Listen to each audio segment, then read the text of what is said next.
E aí, pessoal, tudo bem? Aqui é o professor Bruno Oliveira. Estamos retomando a nossa trilha rumo ao Senado Federal. Hoje nós vamos resolver as questões de número 61 a 75 para fecharmos essa primeira semana e atingirmos o nosso objetivo, que eram 75 questões. Tá? Começaremos com as questões de direito constitucional, como de praxe, hoje com a temática direitos sociais. Tá bom? Vamos então agora para a primeira questão.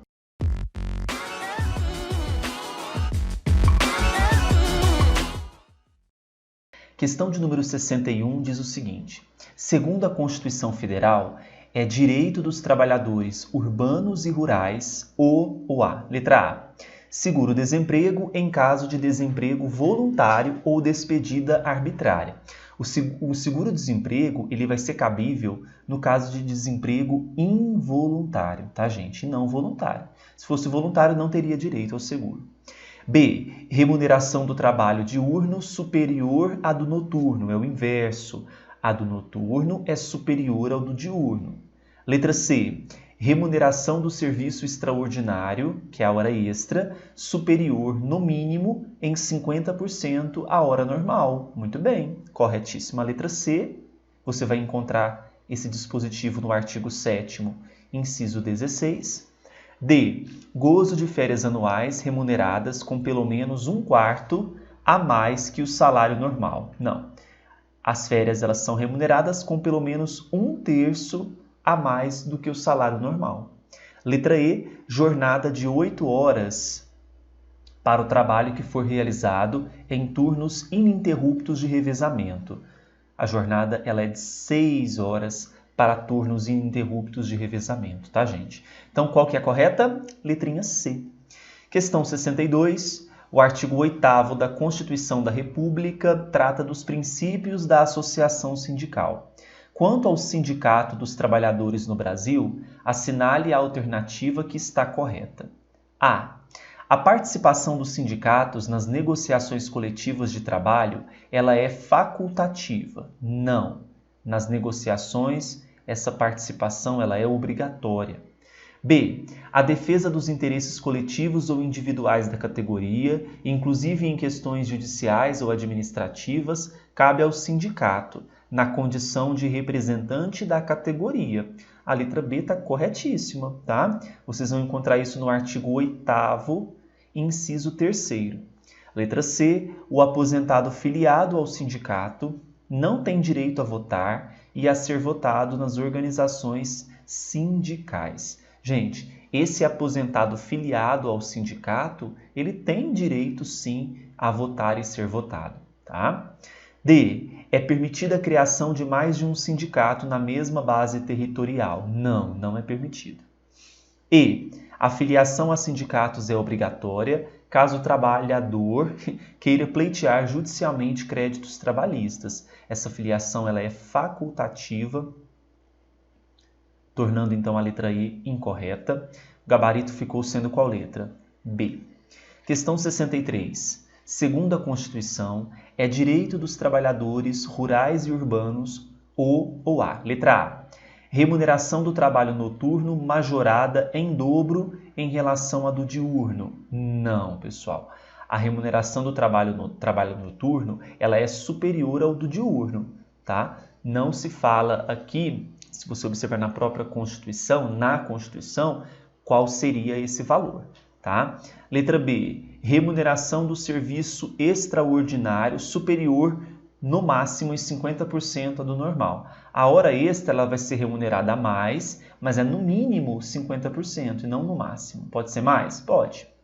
C. Assistência gratuita aos filhos e dependentes desde o nascimento até 5 anos de idade, em creches e pré-escolas. Letra C, correta. Onde que está isso? Artigo 7º, inciso 25. D. Gozo de férias anuais remuneradas com pelo menos 1/4 a mais do que o salário normal do período. Já falamos disso, né? 1/3 e não 1/4. Adicional de 1/3 na remuneração para as atividades penosas, insalubres ou perigosas. A Constituição não trata qual seria esse valor a mais na remuneração, fala que isso é necessário mediante lei, então por isso que nós vamos invalidar a letra E. O gabarito, então, é a letra C. 64. Nos termos da Constituição, é correto afirmar que são, entre outros, direitos sociais: a. Transporte, lazer, nacionalidade não. B. Alimentação, trabalho, alistamento eleitoral não. C. Previdência social, saúde, liberdade não. D. Educação, saúde, inviolabilidade do domicílio não é direito social, mas é direito, né? Está presente na Constituição, mas não como direito social. E. Segurança, proteção à maternidade e moradia. Todos são. Então, a letra E é o gabarito e tudo isso está no artigo 6º, viu, gente? Questão 65. A Constituição, no que diz respeito aos direitos sociais, determina que aos trabalhadores urbanos e rurais assegura-se. Então, vamos lá. Letra A proibição de distinção entre trabalho manual, técnico e intelectual ou entre os profissionais respectivos. De cara, nós já temos o gabarito. Onde que está isso? Artigo 7º, o inciso é o 32. B. A licença gestante sem prejuízo do emprego e do salário com duração de 160 dias. Não, 120, que está na Constituição. O repouso semanal remunerado obrigatoriamente aos domingos? Não, é preferencialmente aos domingos. A jornada de 8 horas, como regra geral, para o trabalho realizado em turnos ininterruptos de revezamento. Para esses turnos ininterruptos, a jornada é de 6 horas. A proibição do trabalho noturno, perigoso ou insalubre aos trabalhadores de até 21 anos de idade. Não. Essa proibição é para os menores de 18 anos, tá, pessoal? De qualquer trabalho para os menores de 16, exceto os menores aprendizes, no caso de 14 anos. Né? Letra E, que é permitida a partir dos 14 anos, os menores aprendizes. A letra E está falsa, o gabarito ficou sendo a letra A. Agora nós vamos para as questões de direito administrativo. As questões de direito administrativo, elas versarão hoje sobre a Lei 9784, que é a Lei do Processo Administrativo Federal. Questão 66. O processo administrativo ele pode ser iniciado e impulsionado sem qualquer provocação do particular. Além disso, adota formas simples, suficientes para propiciar um adequado grau de certeza, segurança e respeito aos direitos dos administrados. Esses critérios previstos na Lei 9784 refletem observância a quais princípios? Bom, qual que é o princípio que se refere ao início e impulsionamento de um processo administrativo sem qualquer provocação de particular? Claro que nós estamos falando aqui do princípio da oficialidade. Agora, quando se fala no processo de uma adoção de formas simples, suficientes para propiciar esse adequado grau de certeza, segurança e respeito aos direitos dos administrados, nós estamos diante do informalismo procedimental. Então, temos certeza que o gabarito é a letra E. O princípio da oficialidade, ele está no artigo 2º, inciso 12, enquanto que do informalismo é o artigo número 22. Tá bom? Questão 67, segundo a Lei Federal 9784, que estabelece normas básicas sobre o processo administrativo no âmbito da administração federal direta e indireta, entende-se que nos casos abaixo está sumariamente impedido de atuar em processo administrativo mediante sua própria comunicação o servidor ou autoridade. Os casos de impedimento estão contidos no artigo 18 da Lei do Processo. Então vamos lá. Letra A, que tenha conhecimento prévio sobre matéria do processo. B, que venha participar do processo como perito. C, cujo primo, que é um parente colateral, esteja envolvido no processo. Ou letra D, que tenha amizade com a parte interessada. Quais dessas hipóteses é de impedimento? Se você marcou a letra B, que venha participar do processo como perito, você acertou, tá? Está no artigo 18, inciso 2º. Questão 68.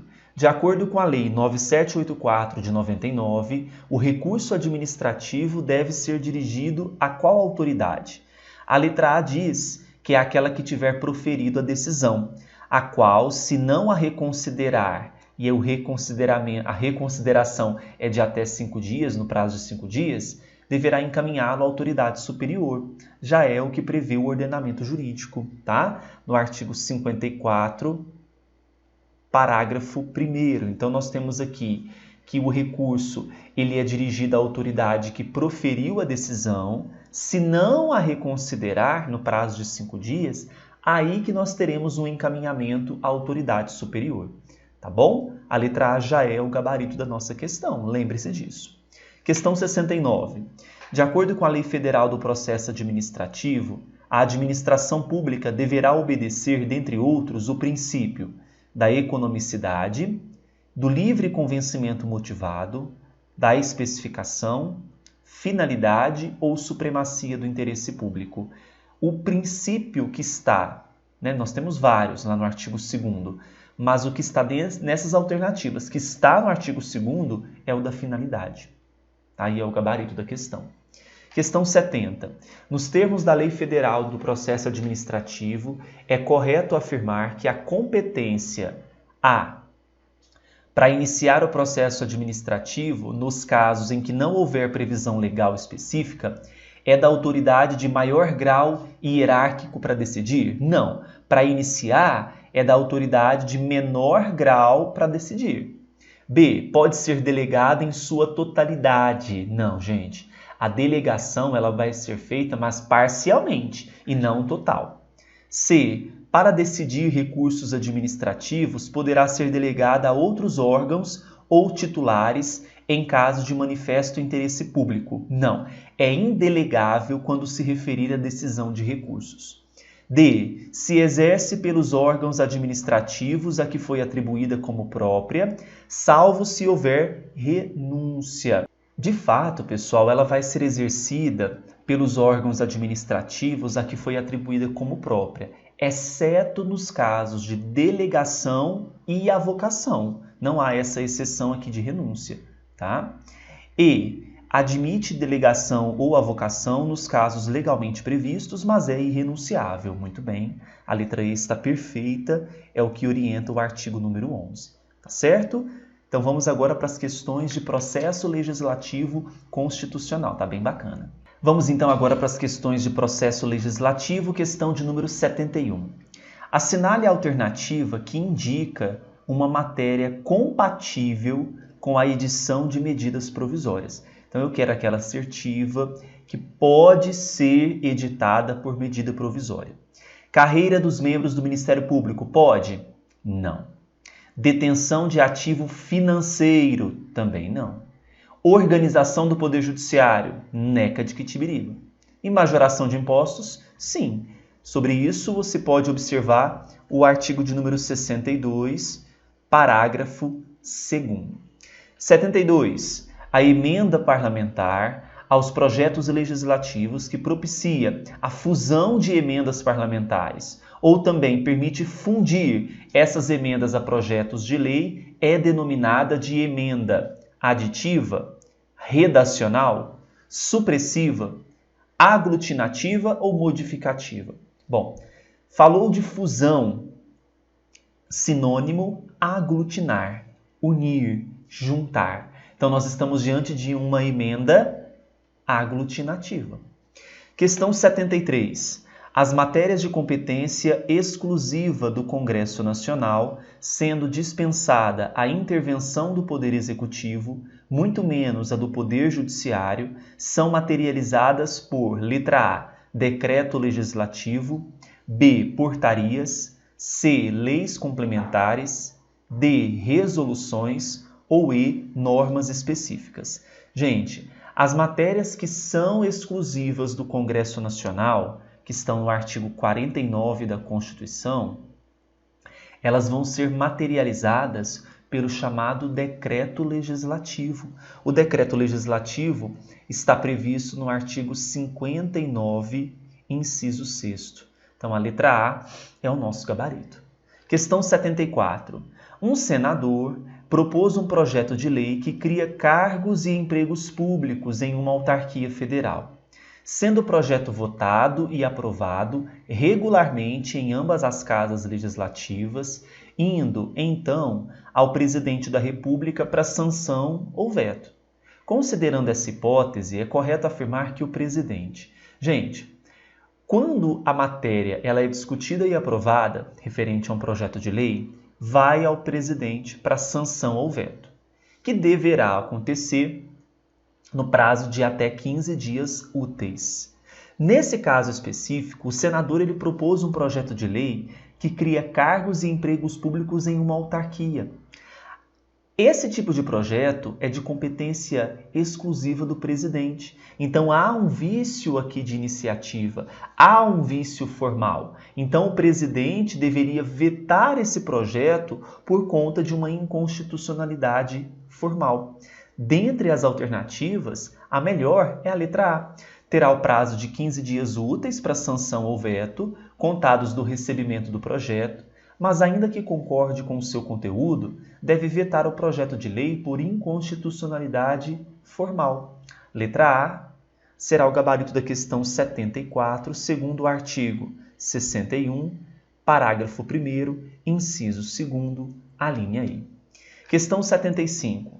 Ao tratar das medidas provisórias, a Constituição estabelece que a deliberação do Congresso Nacional sobre o mérito das medidas não dependerá de juízo prévio sobre o atendimento dos seus pressupostos constitucionais. Falsa, porque vai depender sim desse juízo prévio.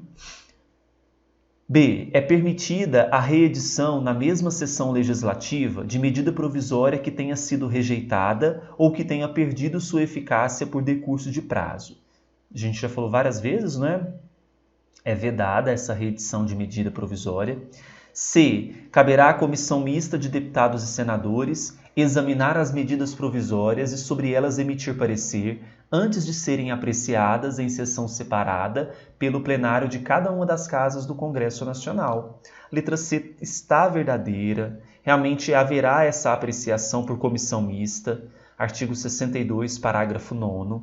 D. Será prorrogado o período de vigência de medida provisória que, no prazo de 90 dias, contado da sua publicação, não tiver sua votação encerrada nas duas casas do Congresso. A letra D está falsa, porque, na verdade, essa prorrogação ela deveria ocorrer no prazo de 60 dias e não 90. As medidas provisórias terão sua votação iniciada no Senado. Não. Na Câmara dos Deputados. Tá? Então, qual que é o gabarito? Letra C. Fechamos mais um vídeo do nosso projeto Trilha do Senado Federal. Até o próximo, com questões de número 76 a questão de número 90. Um grande abraço para vocês e bons estudos. Tchau, tchau. Agora, pessoal, se você gostou do vídeo, dê o seu like, se inscreva no canal e clique no sininho para receber todas as novas publicações. Além disso, no nosso canal do YouTube nós temos várias playlists com leis comentadas, questões comentadas, feitas com muito carinho para você. Siga também o Professor Bruno Eleitoral no Instagram. Basta você digitar aí @Professor Bruno Eleitoral. E no Facebook, www.facebook.com/Cursos Bruno Oliveira. Um grande abraço e até mais.